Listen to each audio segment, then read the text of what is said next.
క్రీస్తునందు ప్రియమైన సజీవాహిని శ్రోతలందరికీ మన ప్రభువును రక్షకుడైన యేసు క్రీస్తు నామంలో శుభములు తెలియజేస్తా ఉన్నాను. సర్వజ్ఞానం అనే అంశాన్ని ఈరోజు మనం ధ్యానించుకుందాం. చురుగ్గా ఉండే చిన్న బిడ్డలను ప్రశ్నలు అడిగితే సమాధానం వెంటనే చెప్పేయగలరు. సమాధానం సరైనదా లేదా అనే ఆలోచన వారికి ఉండదు. కానీ వారి ఉద్దేశం నాకన్నీ తెలుసు. వాస్తవానికి చిన్న బిడ్డల కంటే పెద్దవారికే బాగా తెలుసు. తరచూ మన దగ్గర జవాబుల కంటే ప్రశ్నలే ఎక్కువగా ఉంటాయి.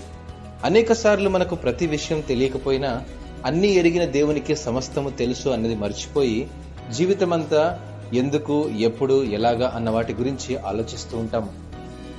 అన్నీ ఆవరించి మన అంతరంగాన్నంతా ఎరిగే దేవుని సర్వజ్ఞానాన్ని గూర్చిన సంగతులను కీర్తనాకారుడు కీర్తన గ్రంథము 139వ అధ్యాయము 1-3 వచనాల్లో ఇలా అన్నాడు: యెహోవా, నీవు నన్ను పరిశోధించి తెలుసుకుని ఉన్నావు.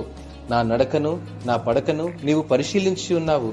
నా చర్యలన్నిటినీ నీవు బాగా తెలుసుకుని ఉన్నావు. దేవుడు మనలను సంపూర్ణంగా ప్రేమిస్తున్నాడని, మనం ఈరోజు ఎదుర్కోబోయే వాటన్నిటిని గూర్చి ఆయనకు బాగా తెలుసని, జీవితంలో ప్రతి పరిస్థితిలో అత్యుత్తమైన రీతిలో ఎలా సహాయం చేయాలో ఆయనకు తెలుసని మనం గ్రహించినప్పుడు అది మనకు ఎంతో ఆదరణ కలుగజేస్తుంది. పరిమితమైన మన జ్ఞానం కంటే అపరిమితమైన జ్ఞానం కలిగిన వారిని ఎరిగినప్పుడే మన జీవితం ఆశీర్వాదకరమవుతుంది. సర్వాధికారి, సర్వాంతర్యామి, సర్వజ్ఞాని అయిన దేవుని హస్తాల్లో మనం ఉంటేనే మన జీవితం ధన్యకరమవుతుంది. దేవుడు ఈ వాక్యమును దీవించును గాక. ఆమేన్.